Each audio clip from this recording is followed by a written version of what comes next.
తెల్ల చేపల కన్నా ఇది డిఫరెంట్గా ఉందండి టేస్ట్. ఒకసారి అయితే తప్పకుండా ట్రై చేసి చూడండి. Hello friends, welcome back to my channel. అందరూ ఎలా ఉన్నారు? అందరూ బాగున్నారా? నేనైతే చాలా బాగున్నాను. మీ అందరూ కూడా బాగుండాలని మనస్ఫూర్తిగా కోరుకుంటున్నానండి. ఈరోజు అయితే నేను ఇంకొక టేస్టీ నాన్ వెజ్ కర్రీతో మీ ముందుకైతే వచ్చేసాను. ఈరోజు నేను గోదావరి జిల్లాల స్పెషల్ రూప్చంద్ చేపల ఇగురు ఎలా చేసుకోవాలో చూపిస్తున్నానండి. చేపల్లో రకరకాల చేపలు ఉంటాయి కదా, అలాగే ఈ రూప్చంద్లతో నేనైతే చేపల ఇగురు ఎలా చేసుకోవాలో చూపిస్తున్నాను. నేను ఓన్లీ తల తోక ముక్కలతోనే ఇగురు చేసుకుంటున్నానండి. అలా సపరేట్గా తలతోనూ తోకతోనూ మనం పులుసు కానీ ఇగురు కానీ పెట్టుకున్నా చాలా చాలా టేస్టీగా ఉంటుంది. ఒకసారి ట్రై చేసి చూడండి. నేనైతే మధ్యలో ఉన్న ముక్కల్ని అయితే ఫ్రై చేసేసుకున్నాను. ఇలా తల ముక్కల్ని అలాగే తోక ముక్కల్ని ఇగురులో అయితే చేసుకుంటున్నాను. ఇది టేస్ట్ కొంచెం డిఫరెంట్గా ఉంటుందండి, అందుకే వీడియో అయితే నేను పోస్ట్ చేస్తున్నాను. మీకు ఎవరికైనా ఈ చేపలు దొరికితే ఖచ్చితంగా ఈ రెసిపీ ట్రై చేయండి. చాలా చాలా టేస్టీగా ఉంటుంది. మరి లేట్ చేయకుండా వీడియోలోకి అయితే వెళ్ళిపోదామా? మరి ఫస్ట్ అయితే ఏమేమి ఇంగ్రీడియంట్స్ కావాలో చూసేద్దాం పదండి. చూసారు కదా, ఈ చేపలు అయితే ఇలా ఉంటాయి. స్కిన్ అయితే చాలా స్మూత్గా ఉంటుంది. చూడండి, ఇలా అయితే ఉంటుంది స్కిన్. ఓన్లీ సింగిల్ బోనే ఉంటుందండి, దీనిలో పెద్దగా బోన్స్ కూడా ఉండవు.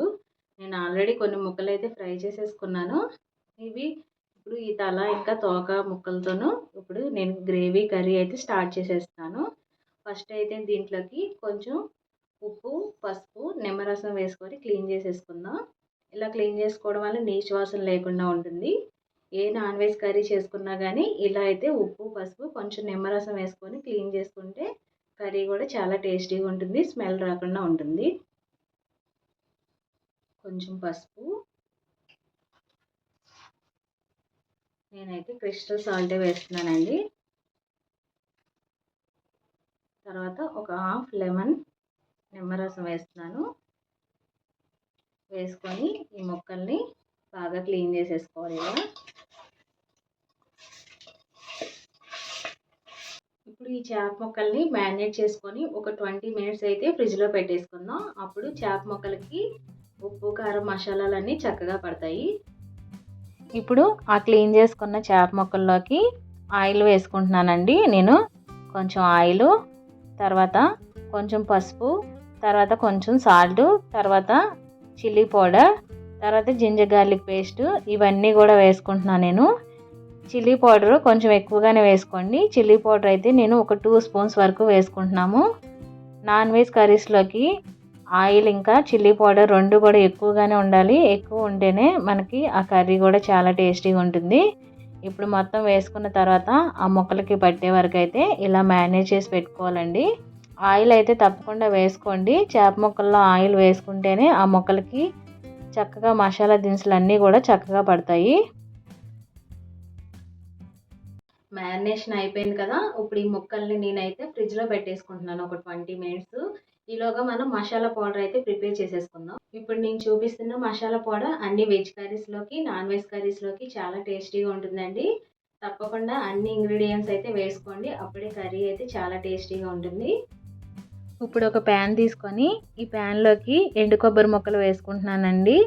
ఎండు కొబ్బరి ముక్కలు హార్డ్గా ఉంటాయి కాబట్టి ఫస్ట్ ఎండు కొబ్బరి ముక్కల్ని వేసుకొని వేయించుకొని పౌడర్ చేసేసుకుంటున్నాను. ఫస్ట్ అయితే ఎండు కొబ్బరి ముక్కల్ని, తర్వాత ధనియాలు, తర్వాత కొంచెం జీలకర్ర, తర్వాత దాల్చిన చెక్క, కొంచెం లవంగాలు కూడా వేసుకుంటున్నాను, తర్వాత యాలకులు, తర్వాత మిరియాలు కూడా వేసుకుంటున్నానండి, తర్వాత స్టార్ అనాస, తర్వాత 2 బ్లాక్ ఇలాచీ వేసుకుంటున్నాను, తర్వాత తోక మిరియాలు, కొంచెం జాజికాయ, కొంచెం జాపత్రి, తర్వాత ఒక 3 వరకు బిర్యానీ ఆకులు ఇలా అయితే పీసెస్లా కట్ చేసి అయితే వేసుకుంటున్నాను.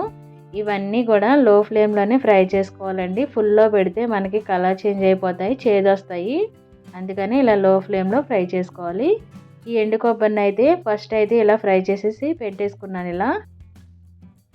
ఇప్పుడు స్పైసెస్ అన్నీ ఫ్రై అయిపోయినాయి కదా, ఇప్పుడు వాటిని ఒక మిక్సీ జార్లోకి వేసుకొని కొంచెం చల్లారిన తర్వాత అయితే మిక్సీ పట్టేసుకుందాం. ఇప్పుడు మసాలా దినుసులు చల్లారిపోయినాయి కదా, ఇప్పుడు ఈ మసాలా దినుసులను కూడా నేను మిక్సీ జార్లోకి వేసేసుకుంటున్నానండి. తర్వాత గసగసాలు, తర్వాత కొన్ని జీడిపప్పు పలుకులు, తర్వాత కొంచెం వాటర్ మిలన్ సీడ్స్ కూడా వేసుకొని ఇవన్నీ కూడా లో ఫ్లేమ్లోనే ఫ్రై చేసుకుంటున్నాను. గసగసాలు చాలా తొందరగా అయితే ఫ్రై అయిపోతాయండి, అందుకనే సిమ్లోనే పెట్టుకొని ఫ్రై చేసుకోండి. వెంటనే అయితే మిక్సీ జార్లోకి అయితే తీసేసుకోండి. ఇప్పుడు ఈ జీడిపప్పు వీటిని కూడా ఒక మిక్సీ జార్లోకి అయితే తీసేసుకుంటున్నాను. ఇప్పుడు దీన్ని పౌడర్ అయితే చేసేసుకుంటున్నాను నేను. చూసారు కదా, ఇలా మరీ మెత్తగా కాకుండా ఇలా కోర్సుగా అయితే గ్రైండ్ చేసుకున్నాను నేనైతే ఒక 2 ఆనియన్స్ అలాగే ఒక 4 మిర్చి అయితే తీసుకున్నానండి. ముక్కలు తక్కువ ఉన్నాయి కాబట్టి నేను 2 ఆనియన్స్ వేసుకుంటున్నాను. ఆనియన్స్ ఎక్కువ వేస్తే కర్రీ మనకి స్వీట్ అయిపోతుంది, అందుకని ఆనియన్స్ తక్కువగానే వేసుకోండి. మసాలా పౌడర్ కొత్తిమీర వేసినప్పుడు ఇంకా గ్రేవీ ఎక్కువ వస్తుంది మనకి. ఇప్పుడు వీటిని కట్ చేసేసుకొని ఒక ప్యాన్ తీసుకొని ఆయిల్ వేసుకొని ఫ్రై చేసేసుకుందాం. ఆనియన్ ముక్కలు ఫ్రై చేసుకునే ముందే మనం మ్యారినేట్ చేసి పెట్టుకున్నాం కదా, ఆ చేప ముక్కల్ని ముందు ఫ్రై చేసుకుందామండి. చేప ముక్కలు ఫ్రై చేసుకొని గ్రేవీ చేసుకోండి, చాలా టేస్టీగా ఉంటుంది కర్రీ అయితే. ఇప్పుడు నేను ఈ మ్యారినేట్ చేసుకున్న చేప ముక్కల్ని ఒక ప్యాన్లో అయితే ఫ్రై చేసేసుకుంటాను ఫస్ట్. ఇప్పుడు ఒక ప్యాన్ తీసుకొని ఆ ప్యాన్లోకి ఆయిల్ వేసుకుంటున్నాను, ఒక 2 స్పూన్స్ వరకు. ఆయిల్ ఒక 2 స్పూన్స్ వేసుకున్న తర్వాత కొంచెం హీట్ అయిన తర్వాత మనం ఆల్రెడీ మ్యారినేట్ చేసి పెట్టుకున్నాం కదా ముక్కల్ని, చేప ముక్కల్ని అయితే ఫ్రై చేసేసుకుంటున్నాం దీంట్లో. ఇలా ఫ్రై చేసుకొని కర్రీ చేసుకోవడం వల్ల ఆ చేప ముక్కలు కూడా మంచిగా కుక్ అవుతాయి, అంతేకాకుండా టేస్ట్ కూడా చాలా బాగుంటుందండి. ఒకసారి ఈ ప్రాసెస్లో ట్రై చేసి చూడండి. ఇలా చేప ముక్కలన్నీ కూడా నేను వేసేసుకున్నాను మొత్తం అన్నీ కూడా. ఇంకా కొంచెం గ్రేవీ మిగిలిపోతుంది కదా, ఆ గ్రేవీని కూడా ఇలా చేప ముక్కల మీద అయితే వేసేసుకుంటున్నాను. ఇప్పుడు కొంచెం సేపు అయితే లిడ్ క్లోజ్ చేసి చేప ముక్కలను అయితే ఫ్రై చేసేసుకుందాం. ఇలా చేప ముక్కలు ఒకవైపు ఫ్రై అయిపోయిన తర్వాత రెండో వైపు కూడా ఇలా టర్న్ చేసుకొని రెండు పక్కన కూడా చక్కగా కుక్ చేసేసుకోవాలండి. ఇలా అన్ని చేప ముక్కలను కూడా రెండు పక్కల అయితే నేను ఇలా తిప్పుకొని అయితే ఫ్రై చేసుకుంటున్నాను. ఇప్పుడు కొంచెం సేపు లిడ్ క్లోజ్ చేసి పెట్టుకొని రెండో పక్క కూడా ఫ్రై చేసేసుకుందాం. ఇలా ఫ్రై చేసుకోవడం వల్ల ఆ చేప ముక్కలకి ఉప్పు కారం కూడా మంచిగా పడతాయండి. చేప ముక్కలు ఫ్రై అయిపోయినాయి కదా, ఒక ప్లేట్లోకి తీసుకొని నెక్స్ట్ ప్రాసెస్ అయితే చేసేద్దాం. ఆ చేప ముక్కల్ని గ్రేవీతో సహా వేరొక బౌల్లోకి అయితే ట్రాన్స్ఫర్ చేసేసుకోండి. గ్రేవీ ఉంచుకొని దాంట్లో ఆనియన్స్ వేసుకున్నామంటే ఆ గ్రేవీ మొత్తం మాడిపోయి స్మెల్ వచ్చేస్తుంది, ఆనియన్స్ అయితే కుక్ అవ్వదు. అందుకని మొత్తం గ్రేవీ అంతా తీసేసుకొని తర్వాత మళ్ళీ ఆయిల్ వేసుకొని ఆనియన్స్ అయితే ఫ్రై చేసేసుకుందాం. ఇప్పుడు లిడ్ ఓపెన్ చేసి చూస్తే చేప ముక్కలు చక్కగా ఫ్రై అయిపోయినాయి కదా రెండు పక్కల. ఇప్పుడు ఈ చేప ముక్కలు అన్నీ కూడా ఒక బౌల్లోకి అయితే నేను తీసేసుకుంటున్నాను. ఇలా చెప్పాను కదా, మొత్తం కింద ఉన్న ఆయిల్తో సహా మొత్తం అంతా కూడా తీసేసుకోండి గ్రేవీతో సహా. లేదంటే మనం అలా గ్రేవీ వదిలేసి వేసామంటే ఉల్లిపాయలు మాడిపోతాయి, మనకి ఉల్లిపాయలు కూడా సరిగ్గా కుక్ అవ్వవు. అందుకనే మొత్తం ఆయిల్తో సహా చేప ముక్కలన్నీ కూడా ఒక బౌల్లోకి అయితే తీసేసుకోండి. నేను ఇలా మొత్తం అన్నీ కూడా చేప ముక్కలు అయితే ఇలా ఒక బౌల్లోకి అయితే తీసేసుకుంటున్నాను. మనం వేసుకున్న ఆయిల్తో సహా అయితే నేను మొత్తం అంతా కూడా వేరొక బౌల్లోకి అయితే ట్రాన్స్ఫర్ చేసేసుకుంటున్నానండి. మళ్ళీ అదే ప్యాన్లో కొంచెం ఆయిల్ అయితే వేసుకొని ఉల్లిపాయ ముక్కలను అయితే ఫ్రై చేసేసుకుందాం.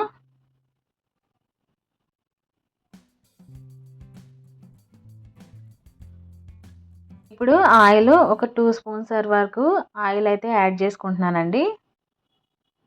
ఇప్పుడు ఆయిల్ వేసుకున్నాం కదా, మనం ఉల్లిపాయ ముక్కలు వేయించుకునే ముందే ఇలా కొంచెం షాజీరా, చెక్క, లవంగ, ఇలాచి వేసుకుంటున్నాను. అలాగే ఒక బిర్యానీ ఆకు అయితే వేసుకుంటున్నాను.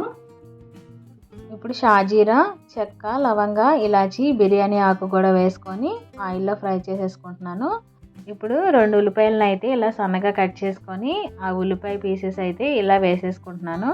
ఈ ఉల్లిపాయ ముక్కలు కలర్ చేంజ్ అయ్యే వరకు ఫ్రై చేసేసుకోవాలి. ఉల్లిపాయలు వేసిన తర్వాత వెంటనే మనం కొంచెం సాల్ట్ను కొంచెం పసుపు వేసేసుకుంటే మనకి ఉల్లిపాయలు అయితే చాలా తొందరగా ఫ్రై అయిపోతాయి. ఇప్పుడు మొత్తం అయితే ఒకసారి ఇలా మిక్స్ చేసేసుకొని కొంచెం సేపు అయితే ఆ ఆనియన్స్ని అయితే ఫ్రై చేసేసుకుందాం. ఆనియన్స్ తక్కువే వేసుకోండి, ఎందుకంటే ముక్కలు తక్కువ ఉన్నాయి కాబట్టి ఆనియన్స్ నేను తక్కువ వేసుకుంటున్నాను. ఆనియన్ ముక్కలు ఎక్కువగా వేసుకుంటే కనుక మనకి కర్రీ చాలా స్వీట్గా అయిపోతుందండి, అందుకనే తక్కువ వేసుకోండి. ఇప్పుడు ఆనియన్ ముక్కలు ఫ్రై అయిపోయిన తర్వాత జింజర్ గార్లిక్ పేస్ట్ వేసుకుంటున్నాను. జింజర్ గార్లిక్ పేస్ట్ వేసుకొని పచ్చివాసన పోయే వరకు కొంచెం సేపు అయితే ఫ్రై చేసుకుందాం లిడ్ క్లోజ్ చేసి.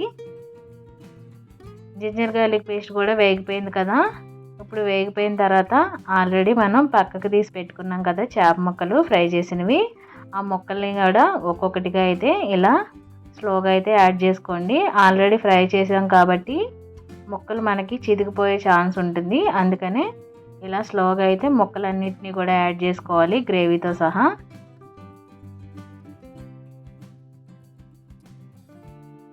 ఇలా ముక్కలన్నిటిని యాడ్ చేసుకున్న తర్వాత కొంచెం సేపు ఇలా అయితే ఫ్రై చేసుకోండి అటు ఇటు కూడా. ఆ గ్రేవీ అంతా కూడా మనకి ఉల్లిపాయ ముక్కలకి పట్టే వరకు అయితే కొంచెం సేపు ఇలా ఫ్రై చేసేసుకోవాలి. ఒక 1 to 2 minutes వరకు కొంచెం సేపు అయితే లిడ్ క్లోజ్ చేసి ఫ్రై చేసేసుకుందాం. చేప ముక్కలు అటు ఇటు తిప్పుకున్నాను కదా, అలా కొంచెం సేపు ఫ్రై చేసుకున్న తర్వాత ఇప్పుడు రెండో వైపు కూడా టర్న్ చేసేసుకున్న తర్వాత చేప ముక్కలు ఉడకడానికి వాటర్ అయితే వేసుకుంటున్నానండి.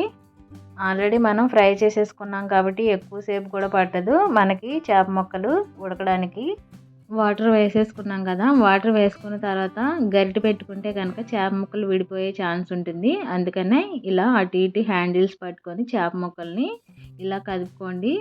తర్వాత కొంచెం మిర్చి ఇంకా కరివేపాకు కూడా వేసుకొని కొంచెం సేపు లిడ్ క్లోజ్ చేసి ఒక 5 to 10 minutes పాటు అయితే కుక్ చేసుకుంటున్నాను.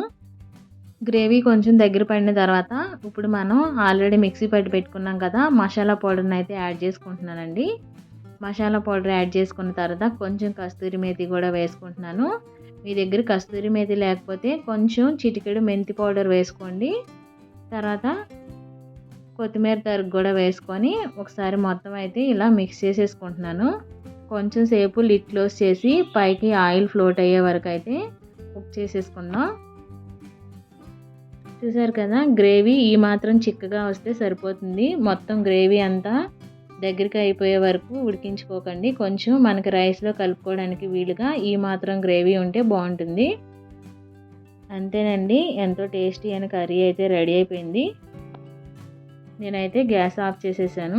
టేస్టీ అయిన గోదావరి జిల్లాల స్పెషల్ రూప్చంద్ చేపల ఇగురు రెడీ అయిపోయింది. ఇప్పుడు దాన్ని ఒక సర్వింగ్ బౌల్లోకి తీసుకొని సర్వ్ చేసేసుకుందాం. ఇప్పుడు నేనైతే ఈ చేపల ఇగురిని ఈ సర్వింగ్ బౌల్లోకి అయితే సర్వ్ చేసేసుకుంటున్నాను. ఇలా ముక్కలన్నీ కూడా ఇలా స్లోగా అయితే వేసుకోండి. ఆల్రెడీ బాగా ఉడికిపోయి ఉన్నాయి కాబట్టి ముక్కలు చిదిగిపోయే ఛాన్స్ ఉంటుంది, అందుకే స్లోగా ఒక్కొక్క పీస్ని అయితే ఇలా బౌల్లోకి అయితే వేసేసుకుందాం. ఎంతో టేస్టీ అయిన రూప్చంద్ చేపల ఇగురు అయితే రెడీ అయిపోయింది. ఇప్పుడు నేను టేస్ట్ చేసి ఎలా కుదిరిందో మీకైతే చెప్తాను. ఇదిగోండి, నేను ఒక చేప ముక్క అలాగే కొంచెం గ్రేవీ వేసుకున్నాను.